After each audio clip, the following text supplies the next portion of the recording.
लीला गोकुल में ब्याही। अब वो गोकुल में ब्याह करके तो आ गई, पर जिससे ब्याह हुआ उसने शादी के बाद उसे देखा पहली बार, तो उसे वो ज्यादा सुंदर दिखी नहीं होगी, तो उसने उसका त्याग कर दिया कि भाई मैं तुम्हारा स्वीकार नहीं करूंगा, तुम बिल्कुल भी सुंदर नहीं हो। तो इसने उसी दिन उसका त्याग कर दिया। पर इसने कहा कि मेरा ससुराल गोकुल है, मैं गोकुल में ब्याह करके आई हूँ, अब मैं कहीं नहीं जाऊंगी, ये मुझे स्वीकार न करे पर मेरे प्राण प्रियतम मेरे श्याम सुंदर मुझे अवश्य स्वीकार करेंगे।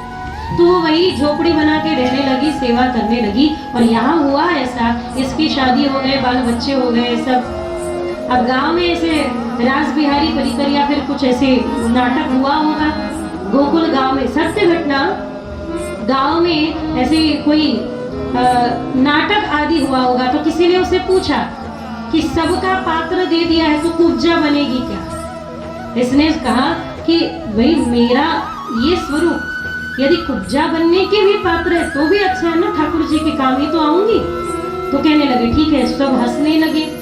छोटे छोटे बच्चे को लालची बना दिया और ये कुब्जा बन के आई। तो कहते हैं सत्य में प्रभु कुब्जा को जैसे सुंदर करते हैं, वैसे इस नाटक में इसने कुब्जा को यानी उस स्त्री को हाथ स्पर्श किया, ठाकुर जी ने स्पर्श किया। स्पर्श मात्र से वह एक क्षण में बड़ी सुंदरता प्राप्त कर। ये तो ठाकुर जी की कृपा है। तो संसार का भी निर्वहन करने वाले गोविंद है, श्याम सुंदर है, गोपाल है।